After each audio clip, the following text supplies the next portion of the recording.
Hi guys. Let me tell you something strange, something that might seem unbelievable in our hyper-connected, always awake world. People in the Middle Ages slept better than us. Yes, seriously. Despite living in cold, dark houses, without memory foam mattresses or blackout curtains, medieval men and women often enjoy deeper, healthier, and even more natural sleep than the average modern person. And that's only the beginning. Because when you start to understand how they lived, what they ate, how they passed time, and even how they thought about dreams, you realize this forgotten world was not just dirt and plague. It was a rhythm of life that strangely made sense. Let's start with the night. In the medieval world, sleep didn't come in one long, unbroken stretch. Instead, it came in two segments, what historians now call first sleep and second sleep. After sunset, people would often drift off shortly after nightfall. Their houses were dark, their food was heavy, and their chores were done. So they'd fall asleep for about 4 hours. That was their first sleep. Then, they'd wake up. Yes, in the middle of the night, often around midnight or a little after, they'd get up, calmly, naturally, not alarmed or disturbed. In that quiet space between sleeps, they might stoke the fire, whisper with their spouse, even pray, think, or visit a neighbor. And then, after an hour or two, they'd simply go back to bed. This second sleep would carry them into morning, refreshed, without pressure or caffeine or alarms. This segmented sleep was so normal, it was written about in medieval letters, medical texts, and even poems. People assumed the body was meant to sleep in 2 shifts. It was part of the flow of the day, as natural as the sun rising and setting. And perhaps most fascinating, during that wakeful period between sleeps, people reported experiencing deeper dreams, clearer thinking, even a strange, trance-like calm. But sleeping wasn't the only thing medieval people did differently. Not even close. Let's talk about food. You might imagine they ate only gruel and stale bread, and sometimes they did, but the truth is far more interesting. In the countryside, peasants had access to fresh vegetables like onions, garlic, beans, leeks, cabbage, and peas.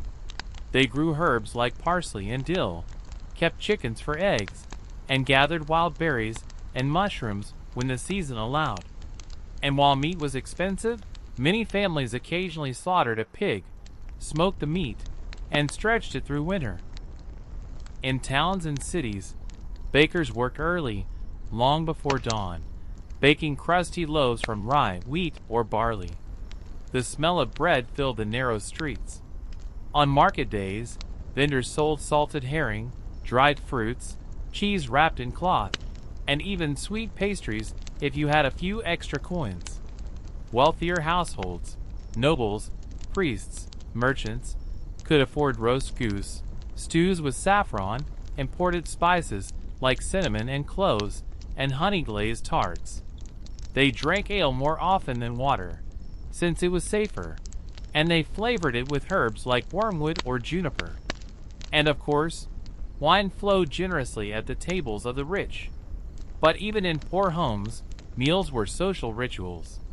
Families sat around open hearths, bowls in hand, sharing coarse bread dipped in broth, speaking in hushed voices, watching shadows flicker on the stone walls. There was a rhythm to it. They ate not for speed but for warmth and connection. Entertainment? That's where it gets even more surprising. Contrary to modern belief, medieval people weren't constantly toiling. They had time to laugh, to dance, to tell stories. In fact, many villagers had over 100 holidays per year, especially in Catholic regions, thanks to the feast days of saints. On these days, work stopped. People gathered in open squares or grassy fields. There were traveling musicians, jugglers, and fools. Children chased geese or tossed hoops. Adults sang drinking songs, played dice games, or watched miracle plays performed on wooden carts by wandering actors. In the evenings, after the sun set, neighbors might gather for storytelling. By the soft light of a tallow candle, an elder would speak in long, winding sentences, tales of lost kings, forest spirits, or talking animals, and others would listen, eyes half shut, letting the words pull them deeper into warmth and imagination. They didn't need screens. They had voice, rhythm, silence. And then there was the quiet.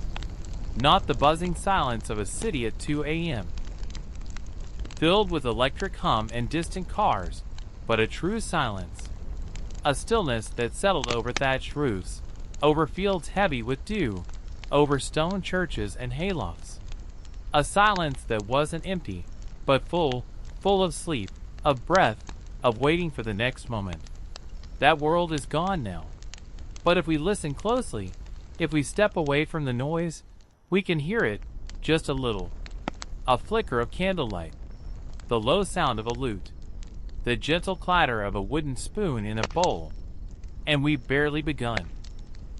The medieval morning did not begin with alarms or cold showers, but with soft light creeping through wooden shutters, the smell of harsh smoke, and the low sound of animals stirring outside. In many households, the day began slowly. The fire from the night before might still be smoldering, and someone, often a child or the mother, would carefully add dried twigs to bring it back to life. Roosters crowed. Hooves tapped against the packed earth. In towns, the clang of metal from the blacksmith's forge echoed through narrow lanes, while in the countryside, shepherds guided sleepy sheep toward pastures still damp with dew. Life was slow, but it was never lazy. People rose early because the sun did. Farmers stepped outside, boots crunching frost, eyes scanning clouds. They didn't check weather apps. They looked at the sky, smelled the air, watched the flight of birds. There was something intuitive about it. The day's work was written in the wind. Children didn't attend schools like we know them today. In fact, most children worked alongside their parents. A boy of 7 might lead a goat by a rope. A girl might gather eggs or sweep the hearth. Education came not through books, but through rhythm, planting, baking, spinning, carving. In wealthier families, boys studied Latin with priests, learning to copy letters with ink and quill, while noble girls practiced embroidery and music, preparing for a future as wives, hostesses, or even abbesses.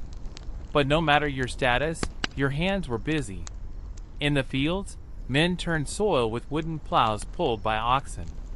Women planted beans in neat rows, their dresses tucked up and fingers muddy. Older men mended tools, repaired fences, sharpened scythes. And in the villages, life pulsed through workshops. Cobblers hammering leather, coopers shaping barrels, potters spinning wheels with wet clay. The scent of beeswax and sawdust filled the air.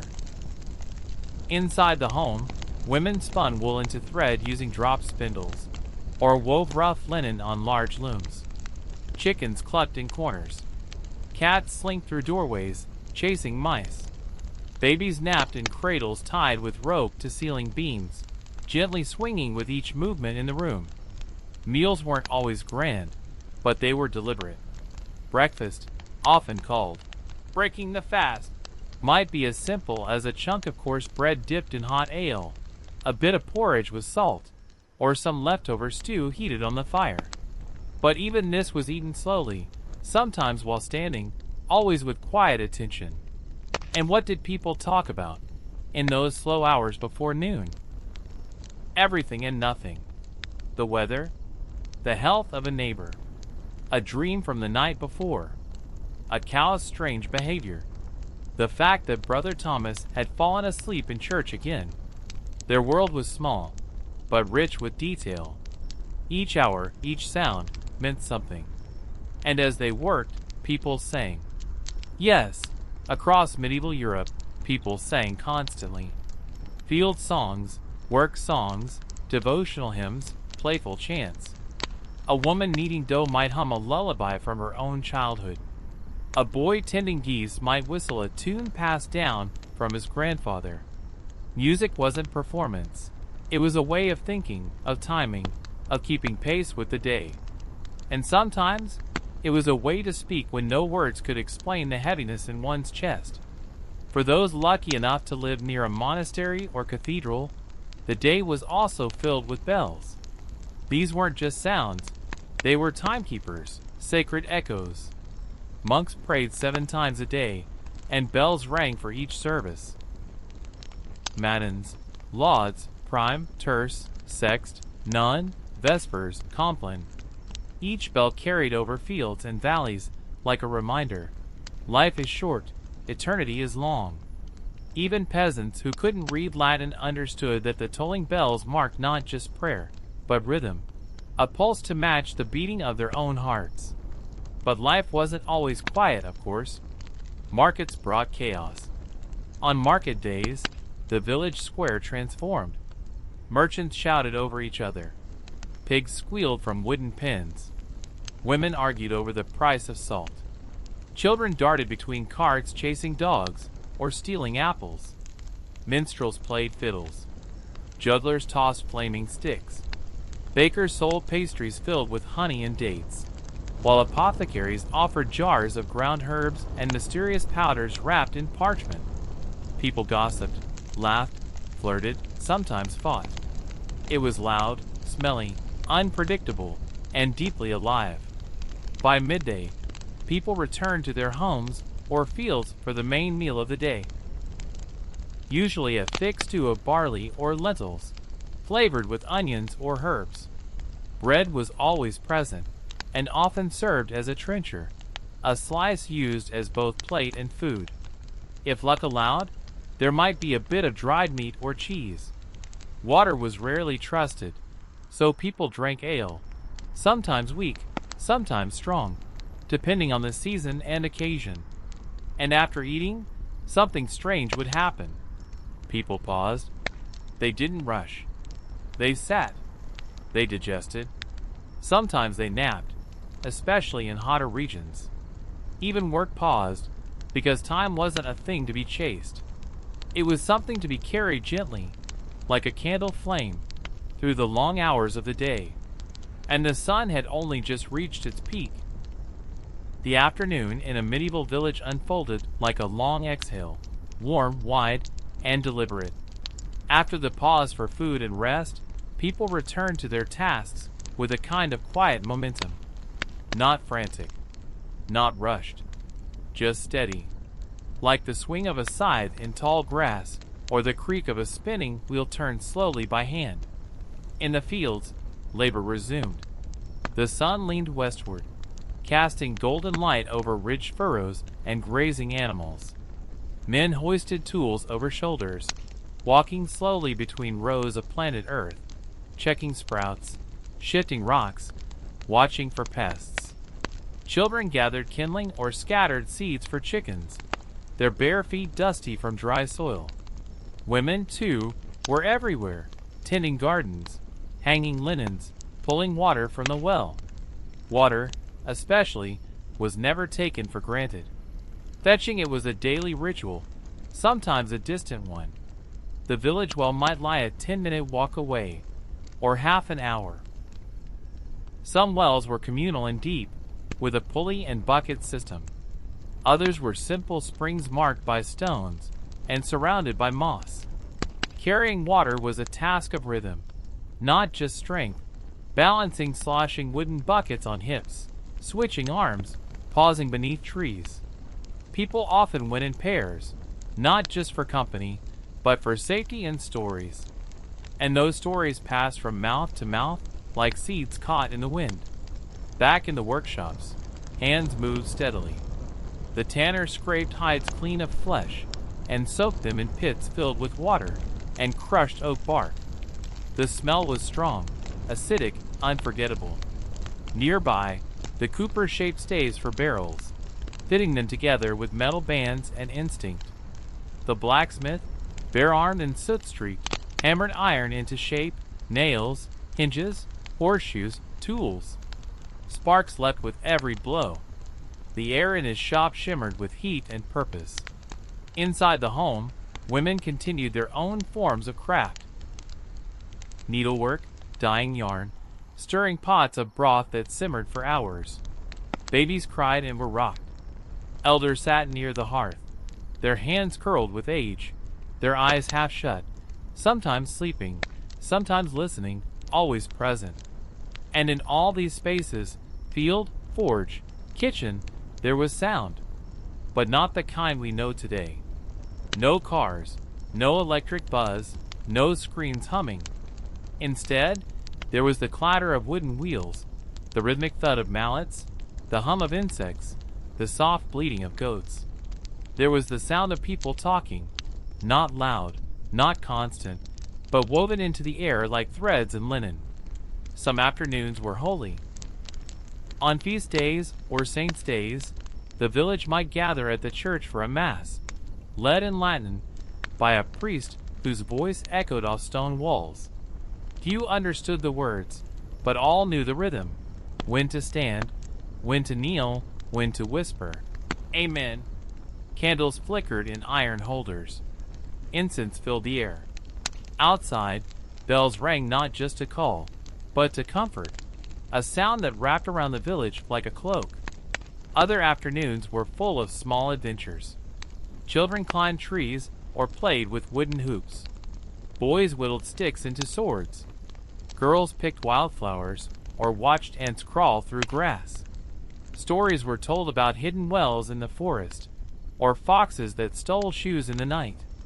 No one rushed them indoors. No one told them time was running out. Childhood in the Middle Ages wasn't innocent in the modern sense, but it was rooted in touch, in smell, in realness. And then there were visits. Neighbors called on one another, sometimes with a gift. A bundle of leeks, a roll of spun wool, a small loaf still warm. Doors weren't locked. Guests were expected. Conversations flowed slowly. Gossip, yes, but also news of distant kin, weather, bad dreams, strange stars seen the night before. Hospitality was a thread that tied people together. To offer bread, to share ale, to give time, these were acts of wealth, no matter how poor you were. And even as the sun lowered, some worked still. In autumn, when daylight grew short, tasks stretched into dusk. Lanterns were lit with flint and tinder. Candles were made of tallow, smoky and dim, or of beeswax if you were lucky. Their light was golden, small, and alive. It danced on walls and faces, casting long shadows across wooden beams. And as evening approached, something subtle shifted. The village slowed again. The air cooled. Birds quieted. Smoke rose from chimneys. Cows were milked one last time. Bread was placed near the hearth for the next morning. And in the fading light, people gathered, not just in homes, but around each other. Meals at night were simple, often leftovers, or warm porridge, or broth. But again, they were shared. Always shared. Eating alone was rare. Even the poorest cottager had someone, a child, a friend, an old uncle, to share the bowl with. And while they ate, they talked about the day, the aches in their backs, the dreams they hoped for, the saints they prayed to, the harvest yet to come. And then came the dark, but not a darkness to fear. Not yet. Nightfall in the medieval world was not just the end of the day. It was a return to something quieter, slower, deeper. The sky would dim slowly, fading from gold to gray to a dark, velvety black.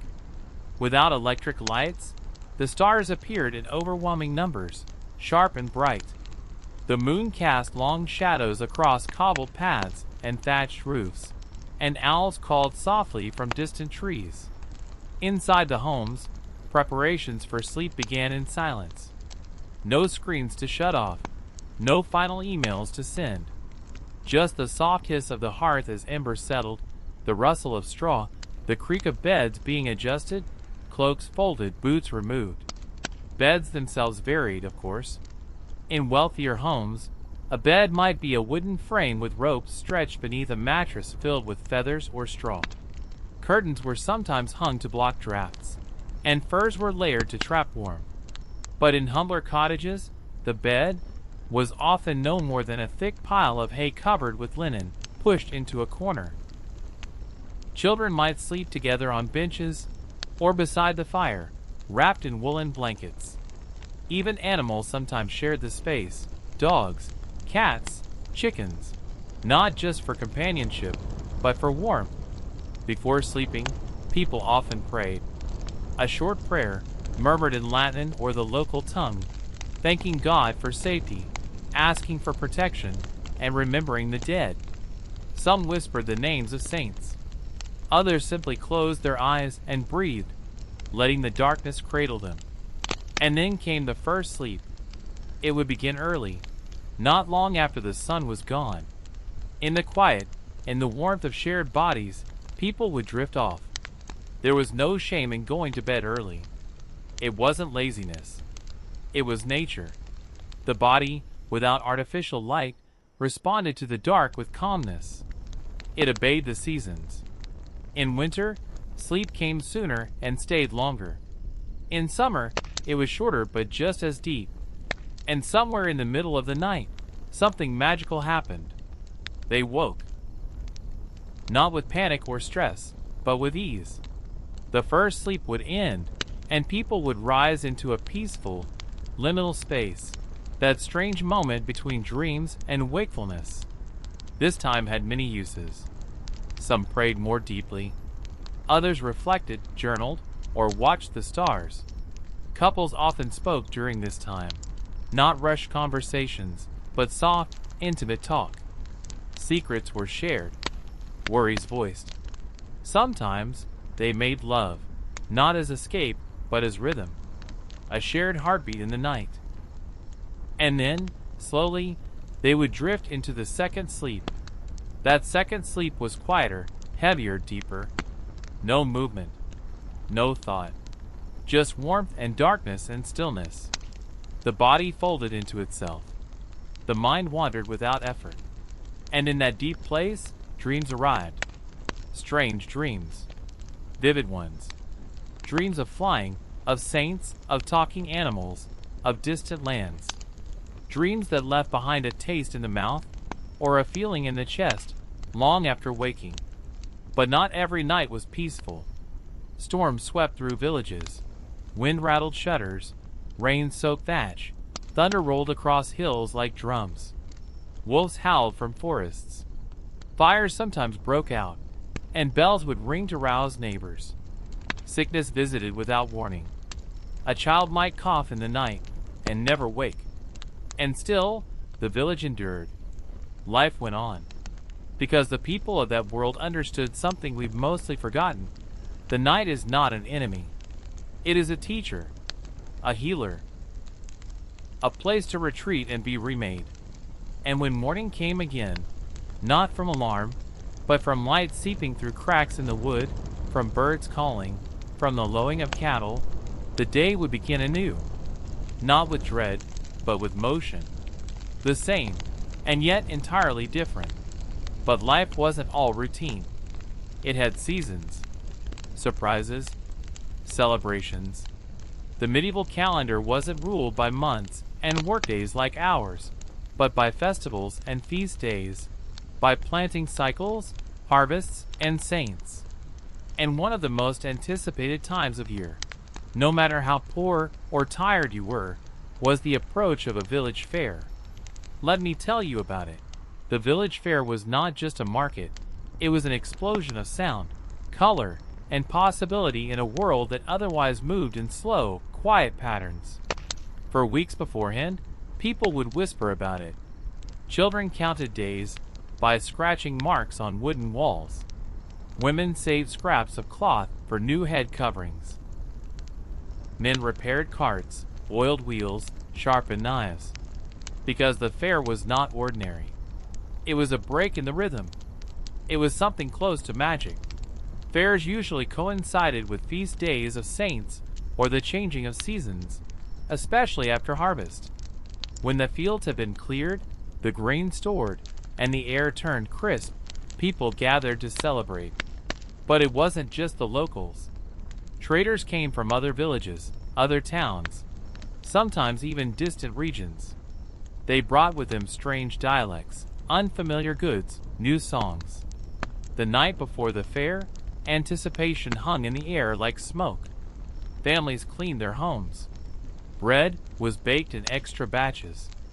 Fathers gave coins to their children, just one or two, but it was enough to buy something small and precious.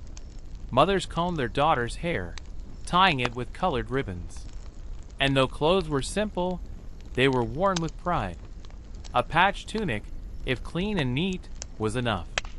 And then morning came.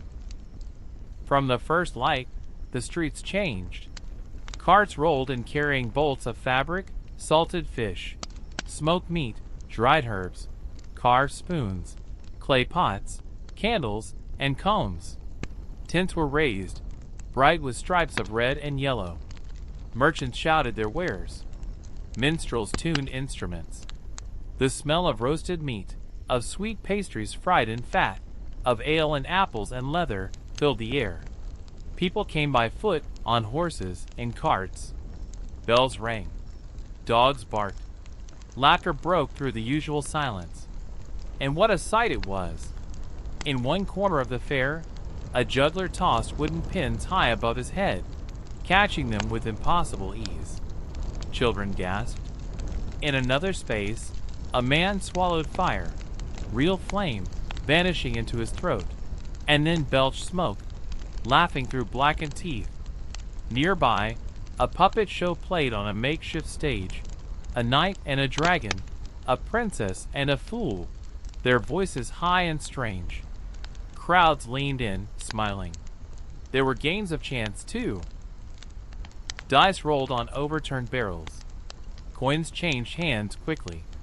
Men shouted, cursed, cheered.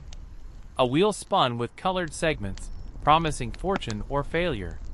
Some fairs even had simple rides.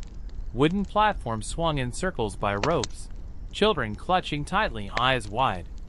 And in the middle of it all, music. Not one tune, but many, layered like threads in a tapestry. A fiddler by the gate. A drummer near the food stalls. A woman with a harp beneath a tree. Each played their own rhythm, yet somehow it worked. People tapped feet, clapped hands, sang along when they knew the words. And the dancing. It wasn't formal. It wasn't graceful. But it was real. Men and women formed loose circles, clasped hands, spun and stomped, sometimes drunk, sometimes barefoot, always laughing. Dust rose around them. Someone would start a rhyme, another would echo it. Children joined, creating chaos in the center. It didn't matter who led. What mattered was the movement. But the fair wasn't only joy. It was also business. Trades were made. A farmer might sell 10 sacks of grain and return home with a new kettle.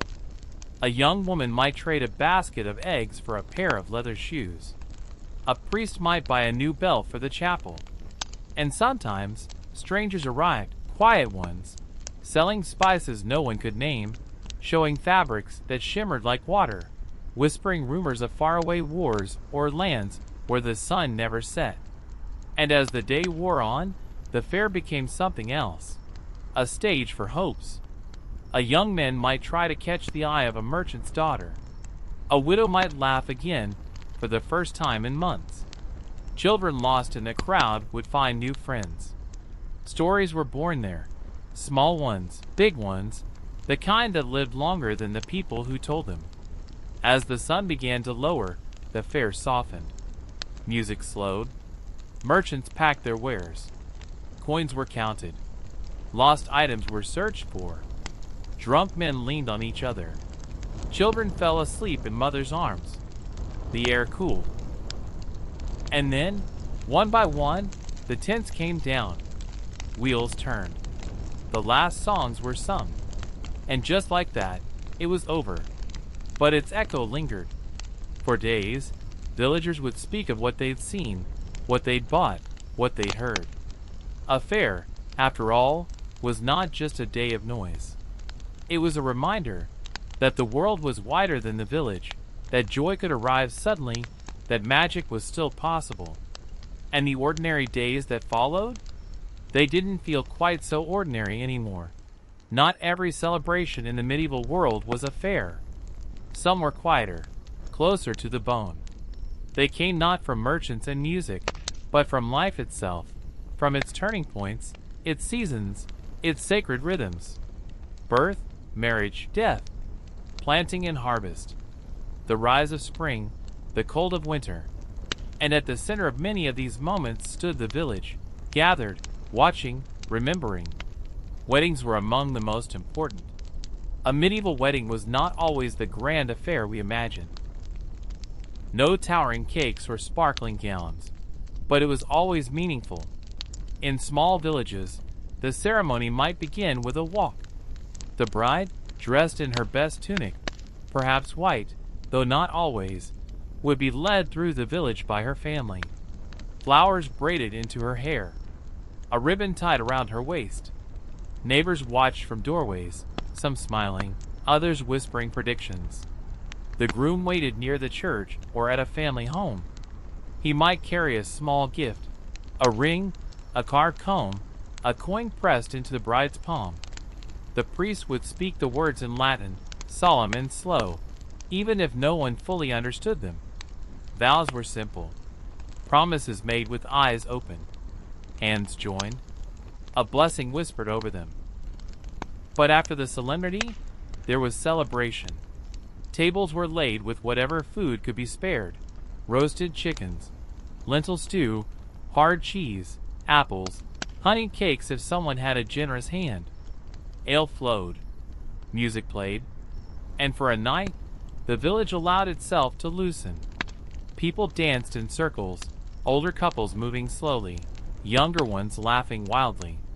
It was common for weddings to last deep into the night, not because of wealth, but because of joy. And these moments mattered. In a world of hard labor and short lives, love, or even the hope of it, was worth honoring. The same was true of birth. When a child was born, it wasn't just a private event. It was the arrival of a new thread in the tapestry of the village. Women would gather around the mother, sometimes midwives, sometimes neighbors, bringing warm cloths, boiled water, prayers. Birth was dangerous. Many women did not survive it.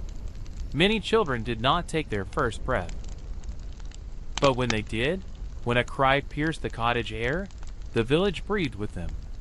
The child would be baptized quickly, often within days, in the stone basin of the church. A few drops of holy water, a name, a godparent to guide them. And then, life resumed. The baby swaddled in linen, the mother resting in the dim light, the father quiet, relieved, afraid, grateful. Years passed quickly. Children grew fast, not just in height but in responsibility. By the age of 5 or 6, a child might already be tending animals, carrying water, helping in the fields. There was no long childhood, no school bus, no toys bought from shops.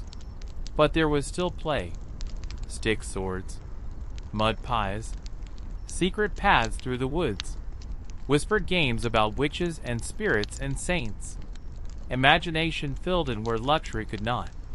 And always, the church stood nearby, not just as a place of worship, but as a keeper of time. Its bell marked the hours.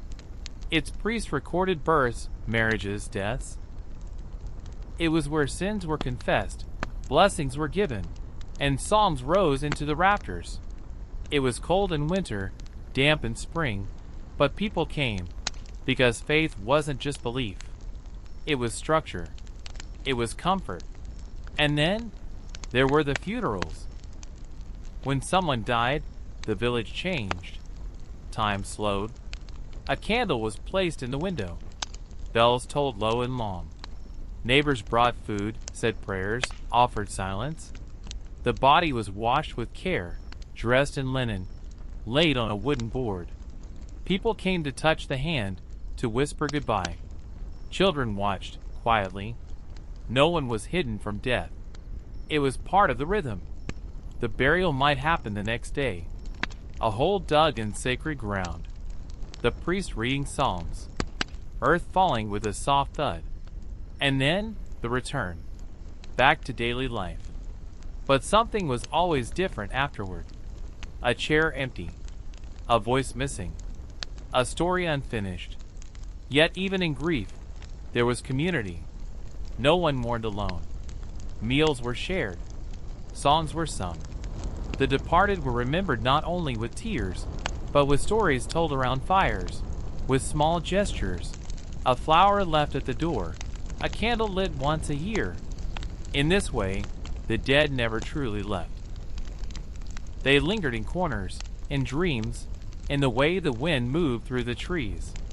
These rituals, birth, marriage, death, shaped the medieval world more than kings or wars. They grounded people, reminded them of what mattered. Because while the castle on the hill might change hands a dozen times, the child born in a cottage, the couple married beneath oak trees, the old woman buried with herbs in her pocket, these were the true keepers of time. And through it all, the seasons turned. The rhythm of medieval life was shaped not only by human needs, but by the vast, unyielding cycle of nature itself. Seasons ruled the year like silent monarchs, guiding when people worked, rested, ate, and yes, slept. Unlike us, who often live in insulated bubbles of constant temperature and artificial light, medieval men and women rose and rested according to the sun's slow journey across the sky and the earth's quiet turning beneath their feet. Spring was a season of awakening. Not just for plants and animals, but for people's bodies and minds. As the first green shoots pierced thawing soil, the air softened with the scent of wet earth and budding leaves. Mornings grew warmer, the chill lifting slowly with the sun. After the long, dark nights of winter, the lengthening days invited longer waking hours, yet the night still held a gentle coolness that coaxed the body toward restful sleep. Farmers pushed themselves to prepare the fields, turning heavy soil with wooden plows pulled by oxen, planting grains, beans, and vegetables that would sustain them through the coming months. Their muscles ached by day's end, and their bodies craved rest. But the spring light delayed bedtime. People stayed outdoors longer, tending to livestock, gathering wild herbs, and repairing fences damaged by winter storms. The slow dance between light and dark defined their waking hours, and their sleep naturally adjusted. In those early spring nights, the air inside homes was still cold, and beds were piled with thick straw and furs. Yet the body welcomed the darkness, slipping into sleep soon after the sun disappeared. The two-phase sleep pattern: first sleep, waking for a quiet hour or two, then second sleep, aligned with this seasonal change. This waking hour was often filled with gentle tasks, mending clothes by candlelight, whispering prayers, or simply sitting in calm reflection, waiting for the second sleep to come. Summer brought fullness and vigor. Days stretched long and golden, the sun barely dipping below the horizon in northern lands. With sunlight lingering late into the evening, people stayed active until dusk, working, socializing, singing songs, or sharing stories by the fire. The heat of summer often made sleep harder to come by at night. Homes were stuffy, and beds less inviting. Yet the promise of rest remained vital. The segmented sleep pattern persisted, but the waking hour between sleeps became a time of quiet enjoyment. Couples might exchange whispered words. Elders might tell tales that drifted like smoke through dimly lit rooms. The natural darkness was still profound. No streetlights, no digital glow, just the soft flicker of candles and moonlight spilling through wooden shutters. Harvest time in autumn marked a crucial moment in the cycle. As golden fields ripened and fruit trees bowed beneath heavy boughs, the village buzzed with urgent activity. The days shortened, and the air cooled, signaling the approach of longer nights. People worked from dawn to dusk, gathering crops, that would feed them through the harsh months ahead. Exhaustion was common, but so was a deep satisfaction, the knowledge that their labor would sustain life itself. At night, bodies sank quickly into rest. The two sleeps felt natural and necessary. The waking hour might be spent sharing the day's stories or mending tools, but often, it was simply a moment to breathe deeply in the quiet darkness, to reconnect with one's own thoughts and dreams. Winter was the season of stillness and deep rest. With frost blanketing the land and snow silencing the forests, people retreated indoors. Fires burned low but steady. Nights were long and cold, demanding layers of furs and thick blankets. The short daylight hours shaped a slower pace. Work was limited to tending animals, mending clothes, and preparing food reserves. Sleep came early and deeply, governed by the unyielding dark. The segmented sleep cycle remained, and the waking hour between sleeps was often the most reflective time of all. Some prayed fervently, asking for protection against harsh weather and illness. Others sat quietly, listening to the crackle of embers, letting their minds wander into dreams both vivid and mysterious. Throughout all seasons, the medieval sleep pattern was more than just rest. It was a sacred rhythm woven into life itself, a dance with the earth's natural cycles. Unlike our modern, often fragmented nights, disturbed by screens, artificial lights, and endless distractions, medieval people's sleep was shaped by nature's own pulse, simple, deep, and restorative. Their lives might have been harder in many ways, yet in this, perhaps surprisingly, they were better off. The night was not a foe but a friend. Darkness was a place of calm, a sanctuary where the body and mind could renew. Sleep was honored, protected, and lived as part of the whole human experience. And so, when you close your eyes tonight, think of those medieval men and women, wrapped in straw and furs, surrounded by shadows and candlelight, who knew the secret of sleeping deeply, truly, and naturally. Their world was quiet. Their nights were long. Their dreams were rich. And maybe, just maybe, they slept better than US.as night deepened in medieval villages. The quiet hours carried a stillness that was both physical and spiritual. Unlike today's constant hum of machines and screens, medieval nights were filled with sounds of nature's subtle breath, the rustling of leaves, the distant bark of a dog, the soft hoot of an owl. For many, these sounds were the lullabies of their time, wrapping them gently toward rest. Within their homes, families slept close together, sharing warmth against cold stones and drafty walls. The air was thick with the scent of smoke, wood, and sometimes herbs hung from ceiling beams. Lavender, rosemary, or sage, believed to ward off bad dreams and illness.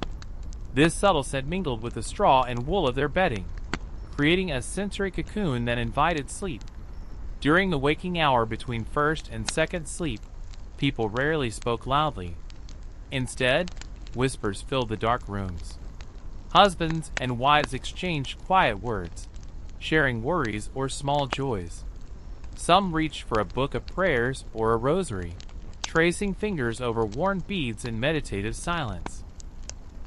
Others simply lay awake, eyes adjusting to shadow, thoughts drifting like the soft flame flickering in the corner. This pause in sleep was a time of reflection and renewal. It allowed the mind to settle, to process dreams, hopes, and fears before sinking back into deeper rest. Modern science now recognizes such biphasic sleep patterns as natural and even beneficial, yet we have largely forgotten this ancient rhythm. The way medieval people prepared for sleep was rooted in ritual and necessity. Before climbing into bed, they might wash their hands and faces in cool water drawn from wells, sometimes scented with herbs or flowers. This simple act was refreshing and calming, signaling the end of the day's labors. Children were tucked in with soft blankets, often lulled by the steady voice of a parent singing a hymn or telling a gentle story. Importantly, the absence of artificial light meant that circadian rhythms, the body's internal clock, were closely attuned to the natural cycle of day and night.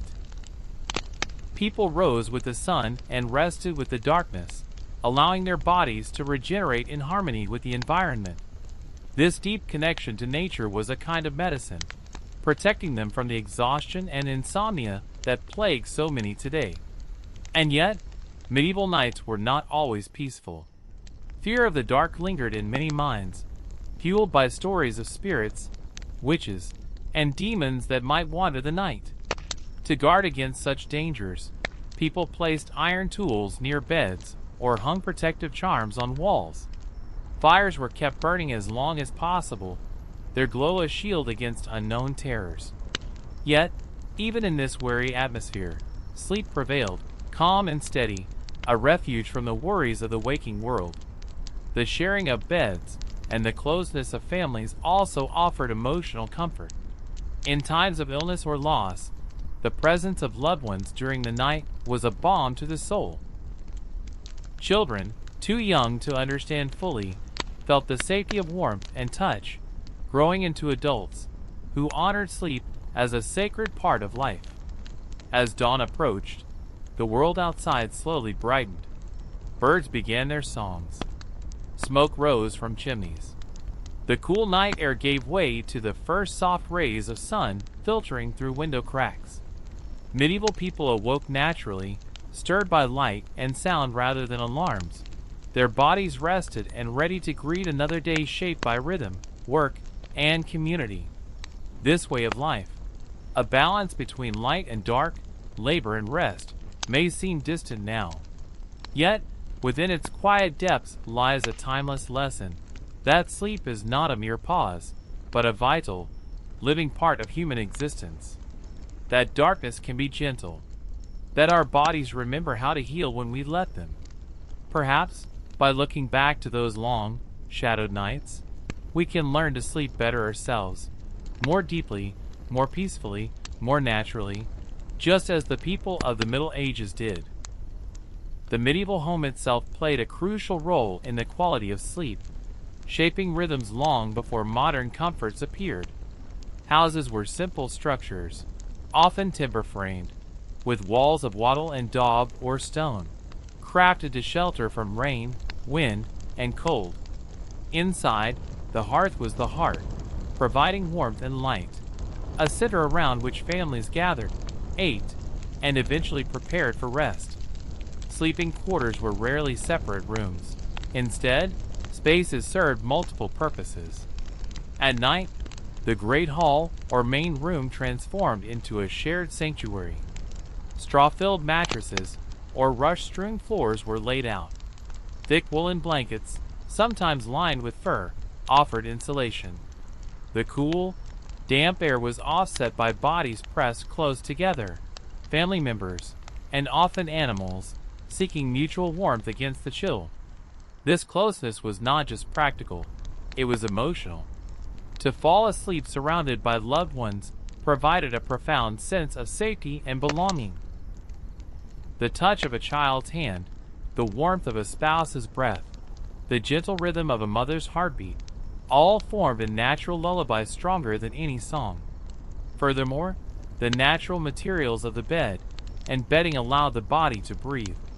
Unlike modern synthetic fabrics, straw and wool regulated moisture and temperature, creating a sleep environment that shifted with the seasons. In summer, the layers were lighter and looser. In winter, thick furs wrapped the sleeper like a protective cloak. Unlike today's sterile, climate-controlled bedrooms, the medieval bedroom was alive. The sounds of the household, the crackle of fire, the soft murmur of voices, the shuffle of feet returning from late chores, became part of the fabric of night. Far from disturbances, these sounds offered continuity and comfort. The world outside, though dark and sometimes threatening, was never distant. It is also important to remember that medieval people did not work in isolation from nature. Their bodies, conditioned by physical labor, adjusted naturally to fatigue. The exhaustion of daily toil, plowing fields, tending animals, chopping wood, readied them for restful sleep. The cycle of work and rest was tightly interwoven. No one wasted energy, and the mind found peace in the steady repetition of tasks. But it was more than fatigue alone that made medieval sleep so deep and restorative. The absence of artificial light meant melatonin, the hormone regulating sleep, was produced naturally and abundantly. The body's internal clock followed the sun, rising with dawn and falling with dusk. Seasonal shifts, as mentioned before, influenced not only waking hours, but also length and quality of sleep. People lived in sync with nature's pulses, not in resistance to them. This harmony was reflected in their two-phase sleep pattern, a practice modern science calls biphasic or segmented sleep. The night was divided into two distinct periods of rest, separated by a waking interval. This interlude was neither insomnia nor restlessness. It was an expected, even welcome, part of the sleep cycle. During this quiet hour, the world held its breath. People might use the time for prayer, reflection, or gentle conversation. Some meditated on their day's work. Others shared stories with loved ones or gazed at the stars. In a world without screens or distractions, this time was an opportunity to connect with oneself and others in a sacred stillness. Modern studies suggest this segmented sleep pattern may have been the natural human rhythm for millennia, interrupted only in recent centuries by industrialization and artificial lighting. For medieval people, it was not unusual to rise in the night. Instead, it was a time of calm, peace, and renewal. And so, medieval sleep was not just about physical rest. It was woven deeply into social, spiritual, and environmental threads. It shaped how people experienced life, how they found comfort and community, and how they healed. Tonight, as you prepare for sleep, perhaps you can learn from their example, to slow down, to honor darkness, to cherish the pauses, to remember that sleep is not a break from life, but a vital part of it. One of the quiet secrets behind medieval people's exceptional sleep was the simplicity and consistency of their daily routines. Unlike our modern world, filled with endless options, distractions, and stresses, their days were ruled by necessity, nature, and tradition. This regularity created a stable framework, a rhythm that gently guided their bodies into restful nights. From dawn's first light, life unfolded predictably. The rooster's crows stirred sleepers. The sun's warmth drew them outside. Breakfast was modest. A bowl of porridge, perhaps some bread and cheese, a cup of weak ale or herbal tea. The day's work began shortly after, whether it was tending fields, caring for animals, crafting tools, or weaving cloth. There were no late-night parties, no television shows, no scrolling through endless screens. Evenings were quiet affairs, simple meals, brief conversation, tending fires. Candles were expensive and saved for special occasions. So once darkness fell, most activities slowed and eventually ceased. The village became a hush of shadows and soft breaths. This predictable structure gave their bodies clear signals. Work hard by day, rest fully by night. Physical exertion made sleep come naturally and deeply. Mental clutter was minimal. Worries existed, but they were often concrete and immediate. How to mend a fence, how to prepare for winter, not the endless hypothetical anxieties that plague many today. In addition, their diet played a role in healthy sleep. Meals were simple but nourishing, based on grains, legumes, seasonal vegetables, dairy, and occasional meat or fish. Spices and sugar were luxuries, rare and costly. The absence of processed foods and stimulants like caffeine allowed digestion to run smoothly and quietly, preventing restless nights. Water was the main drink, often supplemented by weak ale or cider, both safer to drink than often contaminated wells. Alcohol was consumed in moderation, usually during meals or celebrations, and rarely to excess. This helped avoid sleep disruption caused by overindulgence. Another factor was the close relationship with nature. People spent most of their time outdoors, exposed to fresh air, natural light, and physical movement. This lifestyle promoted healthy circadian rhythms. The sun's rising and setting marked the day clearly, allowing melatonin production to occur without interruption. Their evenings, illuminated only by firelight or candlelight, did not confuse their brains with blue light or harsh artificial glow. This natural dimness signaled the body to prepare for rest. They rarely stayed awake late for no reason. The darkness was a cue to slow down and yield to sleep's embrace. The two-phase sleep pattern also contributed to their well-being. The waking hour between first and second sleep was not a source of frustration, but a time for reflection, prayer, or gentle social connection.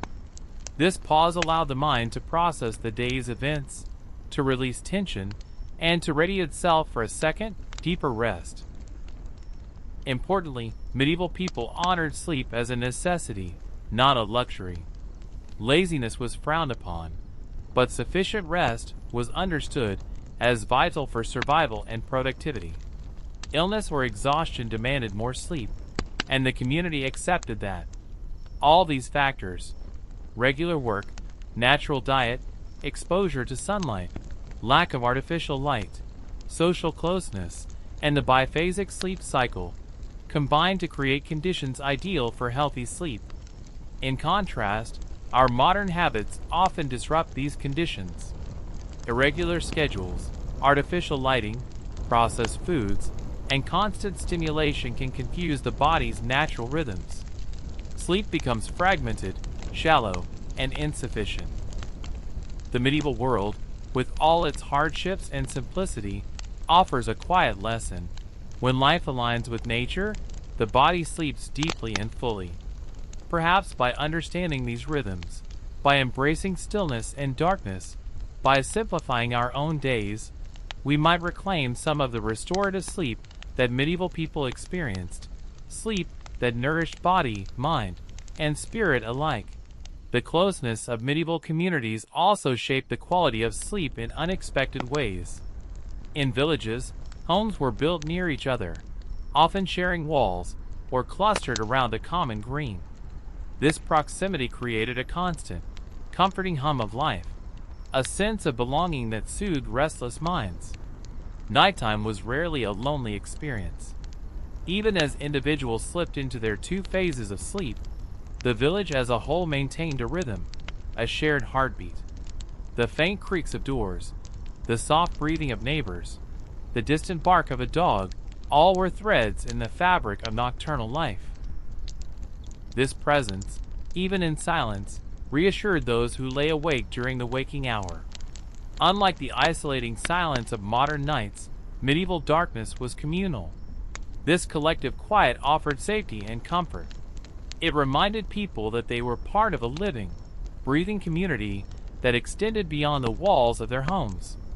This social closeness extended to animals as well. It was common for dogs, cats, and sometimes even small livestock to share the sleeping quarters. These animals provided warmth and companionship, their steady breaths and rhythmic movements further soothing the human sleepers. Despite the closeness, medieval people also understood the need for boundaries in sleep. Shared spaces required respect for others' rest. Loud noises, quarrels, or disturbances after dusk were discouraged. The sanctity of the night was honored not just individually, but collectively. This cultural respect for sleep extended beyond the household. The church's bell marked the canonical hours, signaling times for prayer and rest. These bells were the village's timekeepers, guiding daily life's ebb and flow. Their tolls offered structure, helping people to align their waking and sleeping hours with a shared temporal rhythm. Moreover, seasonal changes brought adaptations in social life and sleep. In winter, longer nights encouraged more indoor gatherings, storytelling, singing, quiet games, followed by earlier rest. In summer, extended daylight allowed for later socializing and work, but the coolness of night still called people to sleep naturally. Even illnesses and hardships were met with sleep as a form of healing. The community cared for the sick with quiet vigilance, knowing that rest was often the best medicine. Those suffering were surrounded by warmth, prayers, and soothing touch, reinforcing the idea that sleep was intertwined with survival and care. The absence of modern distractions fostered mental clarity. Without screens or endless noise, minds were less cluttered. Sleep was not interrupted by anxiety over emails or news. Instead, the mind could settle into natural cycles of rest, renewal, and dreaming. Dreams themselves held a special place. In medieval culture, dreams were often seen as messages, sometimes divine, sometimes prophetic. People paid attention to them, sharing stories of visions during the waking hour. This spiritual dimension added depth to the night's rest, connecting body, mind, and soul. In this way, medieval sleep was more than physical necessity. It was woven into the social and spiritual fabric of life. It balanced solitude and community, labor and rest, darkness and light. Modern life has drifted away from these natural rhythms, but their wisdom remains. By embracing the quiet, honoring rest, and reconnecting with nature's cycles, we might rediscover the profound peace that medieval people found each night. Sleep that nourished the body, cleared the mind, and healed the spirit. Beyond the rhythms of day and night, the medieval diet itself subtly influenced how well people slept, adding another layer to their natural harmony. Without processed foods, caffeine, or artificial stimulants, their meals were simple, whole, and timed to support the body's cycles. This diet encouraged not just physical health but peaceful rest. Breakfast often consisted of hearty porridge made from oats or barley, sometimes sweetened with honey or fresh fruit when available. This slow-burning energy provided sustained fuel for a morning of labor. Midday meals were more substantial, including bread, cheese, vegetables, and occasionally meat or fish, depending on the season and status. Evening meals were lighter, helping the body prepare for sleep. A bowl of broth, some bread, and perhaps a small serving of vegetables were common. This simplicity prevented indigestion or restless nights caused by heavy, late meals. Herbs also played an important role. Plants like chamomile, valerian, and lavender were valued for their calming properties. Infusions and teas made from these herbs were common before bed, soothing the mind and relaxing the body. Such natural remedies complemented the quiet darkness, encouraging deeper, more restful sleep. Alcohol, when consumed, was usually weak ale or cider, lower in alcohol content than today's beverages. It was often safer than water, and taken during meals rather than alone or excessively. Moderate drinking helped ease tension and promote sleep, but its use was balanced by tradition and common sense. Physical activity was another key factor. Daily labor, plowing, harvesting, tending animals, kept bodies strong and tired enough for restful sleep. The absence of sedentary lifestyles meant that exhaustion came naturally, and sleep followed easily. People rarely suffered from the restless legs, back pain, or insomnia so common today. Social structures supported this lifestyle. Communities rose and rested together, their schedules aligned by shared needs. This synchronization helped regulate sleep patterns, reducing the internal conflicts modern individuals often experience with irregular work hours or late-night stimulation. The rhythm of the medieval year also influenced rest. As days shortened in autumn and winter, people naturally spent more time resting and sleeping. In spring and summer, longer days allowed for extended activity, but still ended in restful nights attuned to the setting sun. This alignment with nature's cycles fostered a deep connection between body and environment. People understood sleep as a vital part of life's balance, not a chore or interruption. It was a sacred time to heal, dream, and renew strength. In many ways, medieval sleep offers a mirror to our modern struggles and solutions. By returning to simpler routines, honoring the dark, and nurturing the body with wholesome food and fresh air, we might reclaim some of the restorative power that seemed so natural centuries ago. As evening settled over medieval villages, the world slowed in a way that invited calm and quiet. The day's work was done, the hearth's fire burned low, and people began their nightly rituals that gently eased them towards sleep. These rituals, simple yet profound, created the perfect conditions for rest long before the invention of mattresses or warm blankets. One such ritual was the washing of hands and face. Water, often drawn fresh from the village well or a nearby stream, was precious and used sparingly. Yet before bedtime, washing became a small act of cleansing, not just of dirt, but of the day's worries and labors.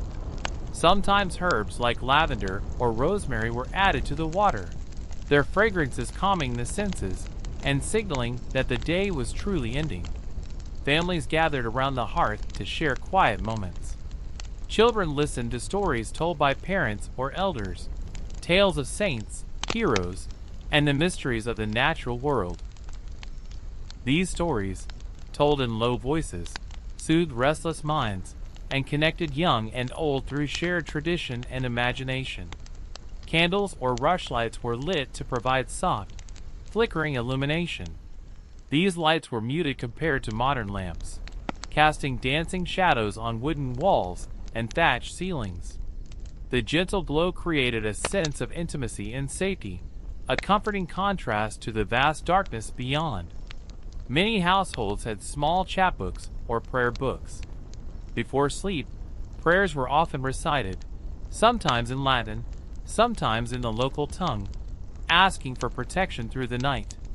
The ritual of prayer helped focus the mind, quieting fears and anchoring the soul in faith. People also prepared their sleeping spaces carefully. Beds were made from coarse straw or rushes, topped with layers of blankets or animal furs when available. These natural materials regulated temperature well, keeping the sleeper warm without overheating. Blankets were folded with care. Pillows might be stuffed with feathers, herbs, or wool to provide comfort. In smaller homes or cottages, space was shared tightly. Often, multiple family members slept together, and animals like dogs or cats might curl at their feet. This proximity offered warmth and a feeling of security. The presence of animals was believed to protect against evil spirits and bring peaceful dreams. Despite the simplicity of these conditions, medieval people rarely complained about discomfort. Their bodies were accustomed to such surroundings, and their minds attuned to the rhythms of nature.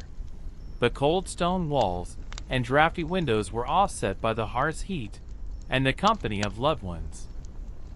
The absence of artificial light meant the body's production of melatonin was uninterrupted. Darkness deepened gradually, helping the mind and body transition smoothly into sleep. This natural dimming was crucial, as bright light at night, so common today, disrupts the body's internal clock and leads to poorer sleep quality. As they lay down, many would reflect quietly or meditate on the day's events. Some counted their blessings or considered what the next day might bring. This mindful approach to ending the day helped ease anxieties and prepare the mind for rest. Finally, the segmented sleep pattern meant that waking midway through the night was expected, not alarming.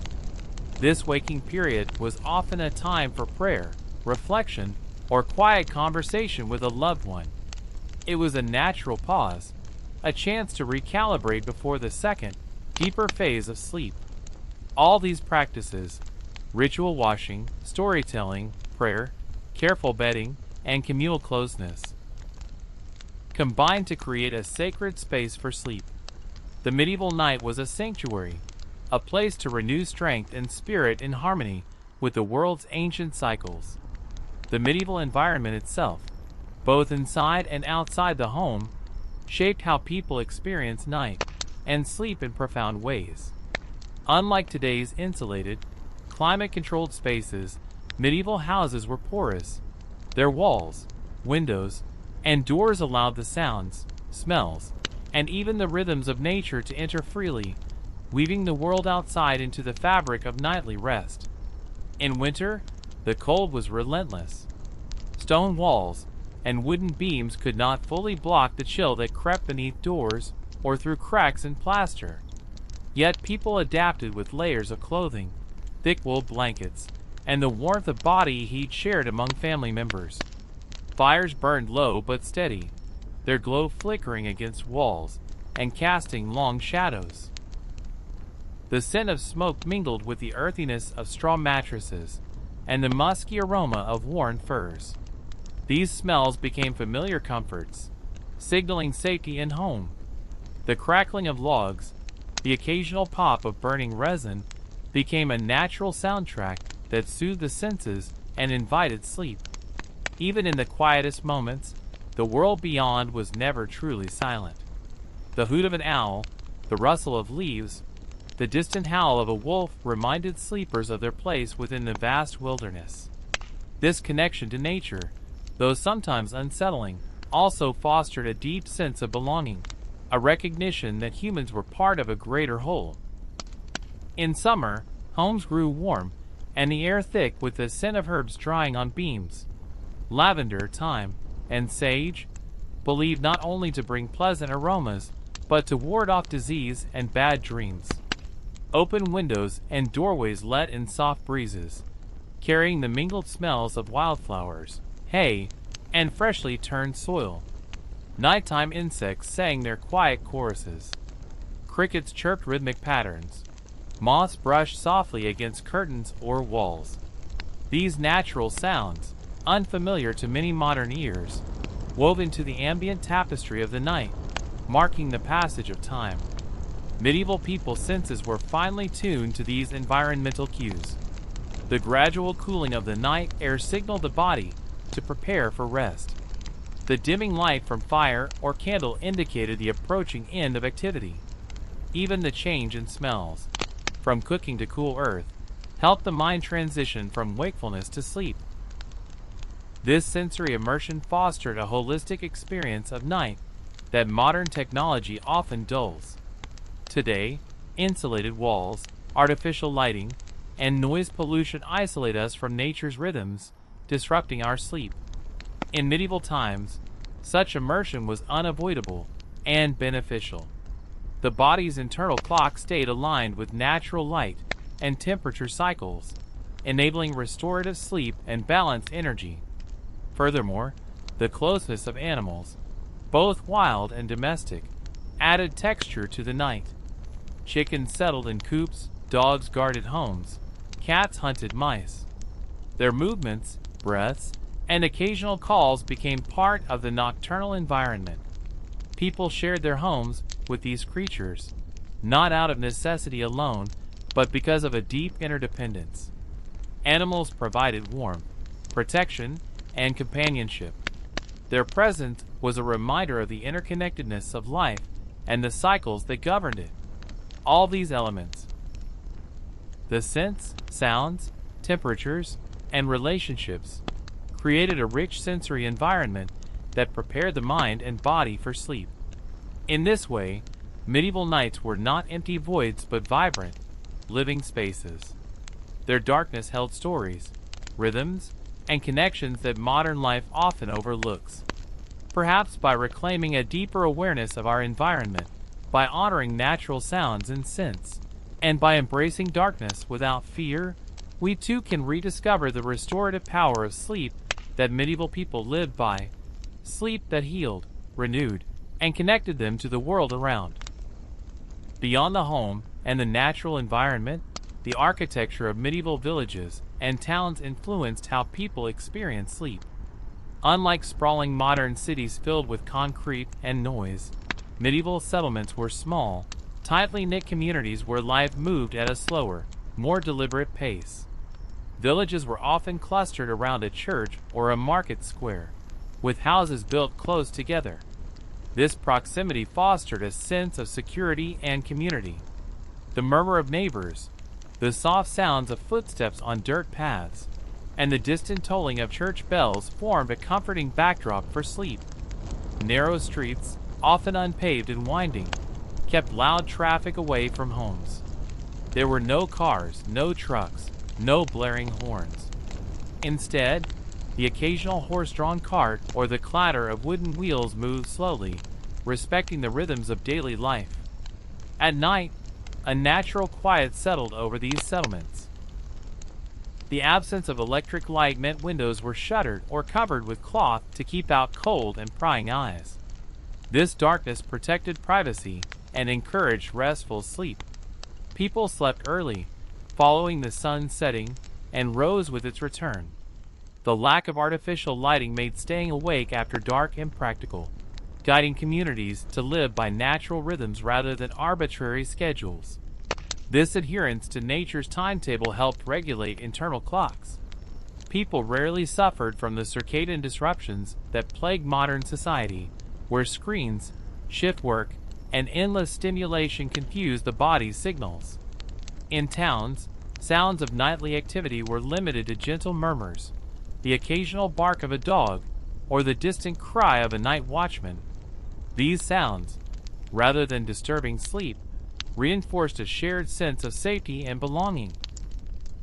The night watchman, often tasked with guarding the community against fire or thieves, moved slowly and quietly, his presence a reassuring constant in the dark.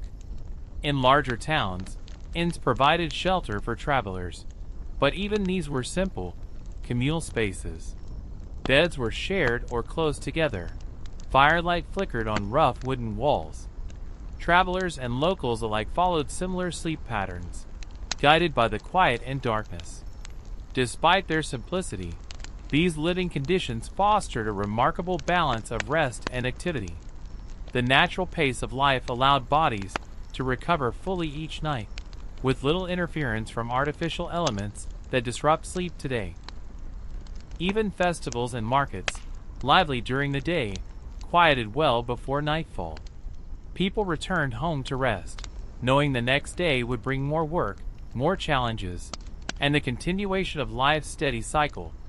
The medieval approach to living and sleeping reminds us that simplicity and harmony with nature are key to well-being.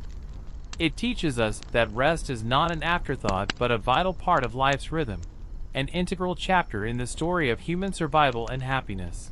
Medieval people's attitudes towards sleep were shaped by both practical necessity and spiritual belief, intertwining body and soul in a delicate balance. Sleep was never viewed as a waste of time or a sign of weakness. Instead, it was regarded as a vital restoration, essential for strength, health, and clarity of mind. The hardships of medieval life, hard labor, unpredictable weather, and the ever-present threat of disease, made restorative sleep a precious commodity. People knew that without sufficient rest, their ability to work, care for family, and defend their homes would falter. Therefore, sleep was honored, protected, and woven carefully into daily routines.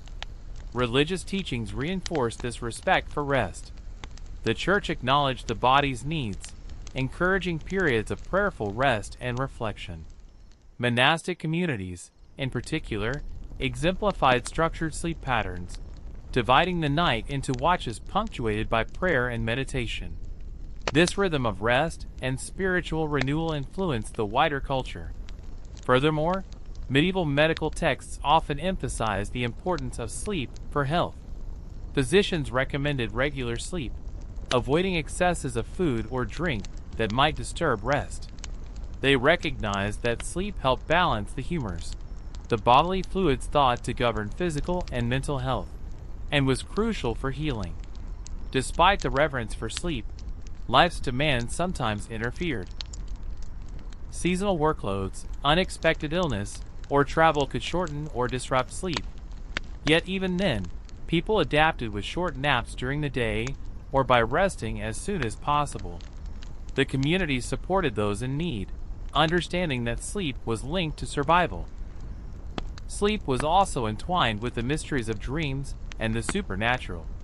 Many believed that dreams were messages from God, spirits, or the deceased. Nighttime was a liminal space where the veil between worlds thinned, making sleep a sacred, and sometimes unsettling experience. People developed rituals to encourage good dreams and ward off nightmares. Protective charms, prayers, and herbs hung near beds or placed under pillows helped soothe fears. The presence of loved ones, animals, and the warmth of the hearth provided comfort against the unknown. Children were gently introduced to these beliefs, learning that sleep was both a physical necessity and a spiritual journey.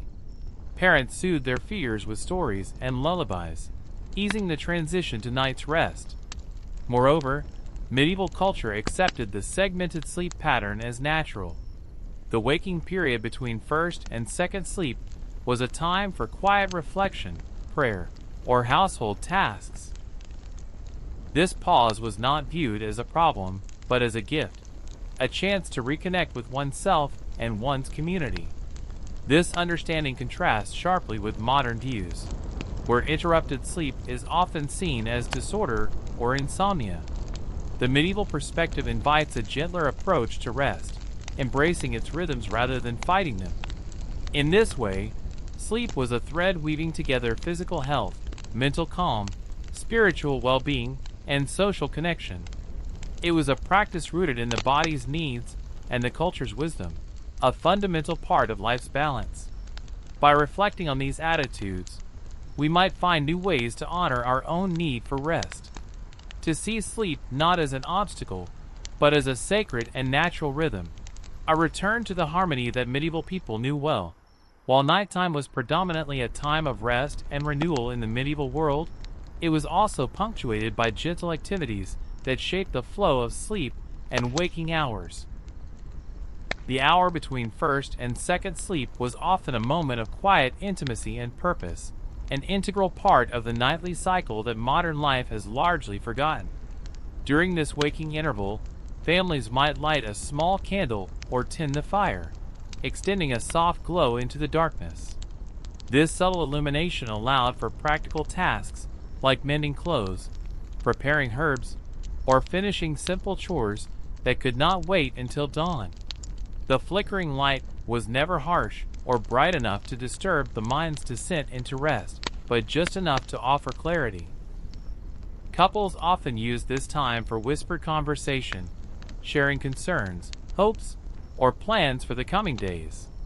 In an era when privacy was rare and personal space limited, these moments together fostered connection and trust, deepening relationships in the quiet of night. Some individuals rose for prayer or meditation, embracing the stillness as a sacred pause. Monks and nuns, especially, followed strict schedules of night vigils, dividing their sleep into watches punctuated by devotion. Their discipline influenced wider societal norms, encouraging respect for the sacredness of night and the restorative power of calm reflection.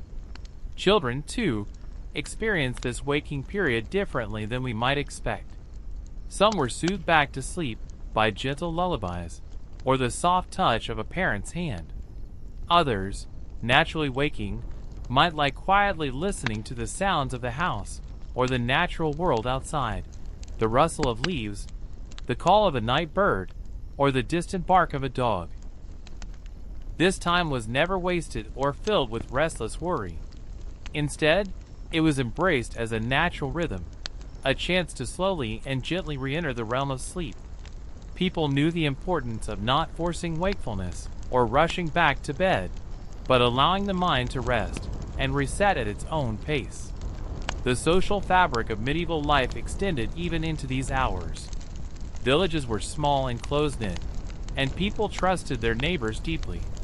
This trust created a safe environment in which to rest, free from the noises and anxieties that disrupt modern sleep. Moreover, the architecture of homes and villages contributed to this peacefulness. Thick walls, thatched roofs, and tightly sealed doors muffled outside sounds, while the shared presence of others provided comfort. The night was a shared experience, binding communities together through the rhythms of sleep and wakefulness. The sensory world of the night was rich but gentle.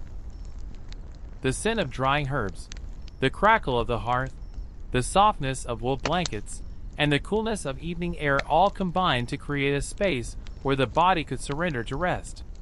Even the limitations of medieval life, lack of modern heating, simple bedding, and the occasional chill, were balanced by these careful preparations and communal bonds.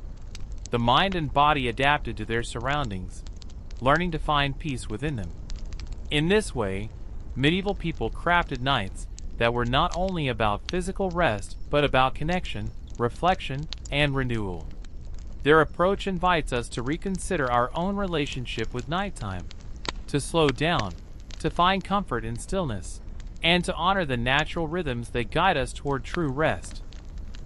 Seasonal changes deeply shaped medieval sleep patterns, weaving nature cycles into daily life in ways few modern people experience.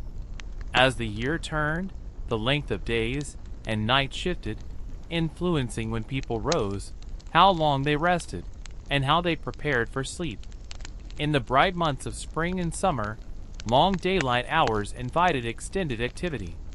Farmers worked from dawn until dusk, tending fields, harvesting crops, and caring for animals. The warm air and lingering light encouraged social gatherings after work, simple celebrations, storytelling, or communal meals that stretched well into the evening. Yet, even in summer, as the sun set late, people remained mindful of the dark's arrival. Fires were lit to welcome the night, and homes were prepared for rest. Sleep might begin later, but its quality remained high, aided by the gentle cooling of night air and the absence of artificial light. In contrast, autumn and winter brought shorter days and longer nights, pressing the world into rest earlier. As cold crept in and darkness deepened, people adjusted their routines. Work hours shortened. Indoors became the center of life. Hearth fires burned brightly, and nights grew quiet. Long winter nights encouraged more sleep and rest, allowing bodies to recover from the year's labor. This natural rhythm was a form of seasonal hibernation, a time for conserving energy and restoring health. Medieval homes adapted to these seasonal shifts. Winter bedding grew thicker, with layers of wool and fur, while summer called for lighter coverings. Windows, often just shutters or oiled parchment, were closed tightly against cold winds in winter, but left open to catch breezes in warmer months. The changing seasons also influenced diet, which in turn affected sleep. Fresh fruits and vegetables were abundant in summer, providing light nourishment, while winter meals relied on stored grains, root vegetables, and salted or smoked meats, foods that sustained energy but were heavier on digestion. People understood how these factors influenced rest. Heavy meals and cold weather could make sleep deeper and longer, while lighter food and warmth encouraged more restful but shorter nights. Cultural practices reflected this awareness.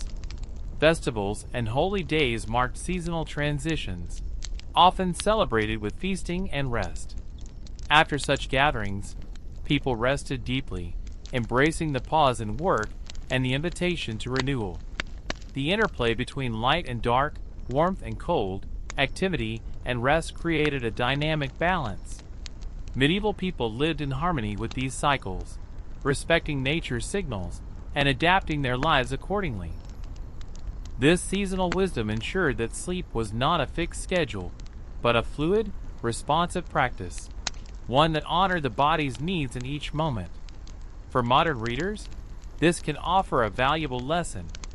Our artificial environments often ignore or override natural signals, confusing the body's rhythms and disrupting sleep. By paying closer attention to seasonal changes, adjusting light exposure, diet, and activity, we might better support our own cycles of rest and renewal. In this way, the medieval approach to sleep was deeply ecological, connected to the earth and sky, body and soul. It invites us to slow down, listen, and live more gently with the world around us.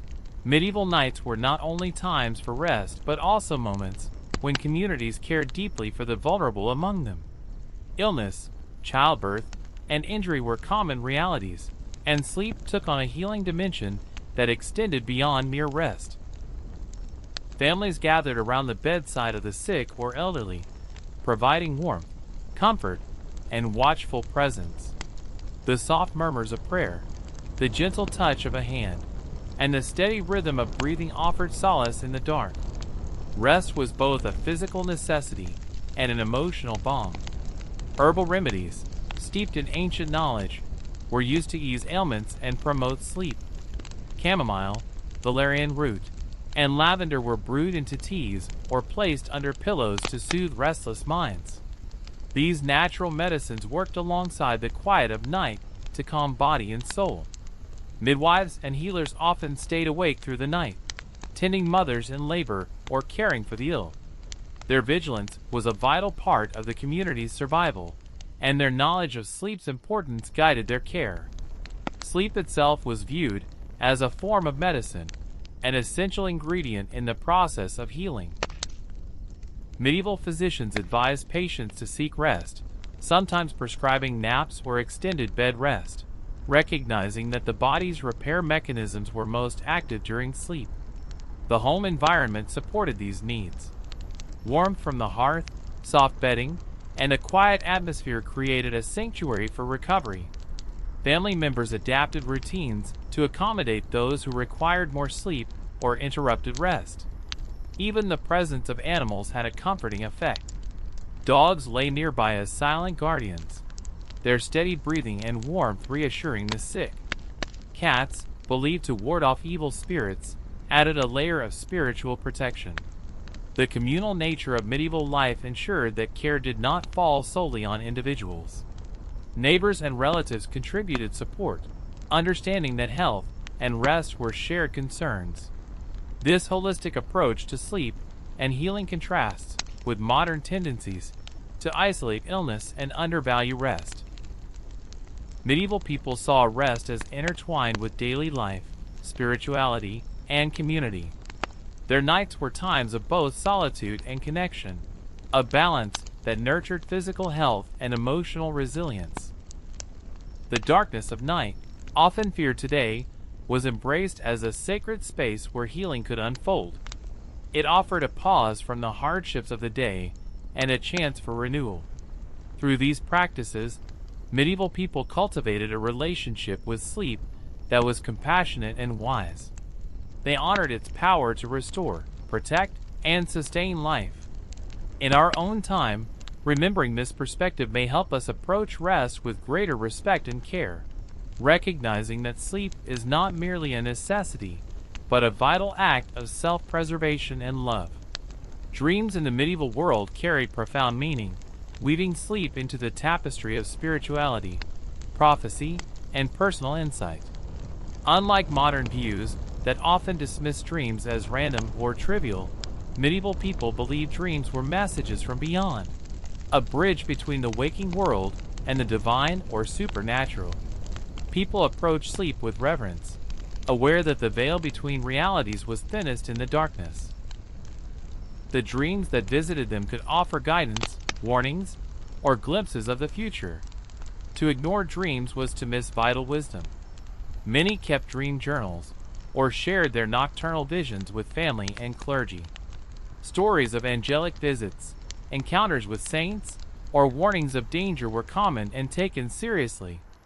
These dreams shaped decisions, influenced prayers, and provided comfort or caution. Nightmares, too, were part of the dreamscape. Often attributed to evil spirits or the influence of sin, nightmares were feared but also understood as challenges to be overcome. Protective rituals, prayers, charms, or the presence of sacred objects were used to guard sleepers from harmful dreams. The physical environment of medieval bedrooms reflected this belief. Crosses, holy water, and relics were often placed near beds to offer spiritual protection. Herbs with calming or purifying properties were strewn about, filling the air with scents thought to ward off negativity. Sleep was thus a liminal space, a place where the mundane and the mystical converged. This belief encouraged mindfulness about bedtime routines and the state of one's soul before rest. Before sleep, many engaged in prayers or contemplative reading, aiming to prepare the mind for positive visions and peaceful rest. The transition from wakefulness to sleep was a spiritual journey as much as a physical one. This spiritual approach to sleep fostered calmness and acceptance. Even waking during the segmented sleep phases was seen as an opportunity to reflect, pray, or seek insight. Moreover, dreams influenced art, literature, and culture. Medieval tapestries, paintings, and stories often depicted dream scenes, illustrating their importance in the collective imagination. By intertwining dreams with daily life, medieval people maintained a deep connection to mystery and meaning. Sleep was not merely a biological necessity, but a sacred passage, a time to connect with forces beyond human understanding. For modern readers, this perspective invites a reconsideration of sleep and dreams. Rather than seeing dreams as mere ephemera or distractions, we might honor their potential as sources of insight and healing. By creating peaceful bedtime rituals, welcoming the night's quiet, and acknowledging the spiritual dimension of rest, we can reconnect with a timeless human tradition. A tradition that sees sleep as a doorway to wisdom and renewal. As we come to the close of this journey through medieval knights, it's clear that their approach to sleep was a harmonious blend of nature, community, spirituality, and simplicity. Though their lives were marked by hardship, uncertainty, and labor, they understood rest not as a luxury but as an essential pillar supporting every aspect of existence. Their days followed the sun's steady arc, and their nights embraced the darkness without fear, welcoming it as a natural and sacred time for restoration. The two phases of segmented sleep were not disruptions, but a gentle rhythm, a space for reflection, prayer, and quiet connection. Surrounded by family, neighbors, and animals, medieval people found comfort in closeness and shared experience. Their homes, though humble, were sanctuaries of warmth and protection, infused with the scents of herbs, the glow of firelight, and the soft sounds of a living community settling to rest. Their diets nourished without excess. Their labor tired without exhaustion. Their spirits sought peace in dreams, guidance in prayers, and healing in sleep's embrace. This deep respect for rest, woven into the fabric of everyday life, fostered resilience, health, and a profound connection to the world around them. In many ways, the modern world has drifted from these rhythms. Technology, artificial light, and relentless pace challenge our ability to rest deeply and naturally. Yet, the medieval example offers timeless wisdom. By aligning our lives with nature's cycles, honoring rest as sacred, and cultivating calm spaces for sleep, we can reclaim the restorative power that sustained generations. Imagine slowing down, dimming the lights, breathing in the scent of lavender, and letting the quiet of night enfold you as it did centuries ago. Imagine giving yourself permission to pause, to dream, to heal. Though the centuries separate us, the human need for rest remains unchanged. In embracing sleep as the medieval people did, not just as a biological necessity, but as a sacred ritual, we connect to something eternal. So tonight, as you prepare for sleep, remember this ancient wisdom. Let the rhythms of nature guide you. Trust the darkness to heal you. Welcome rest with open arms.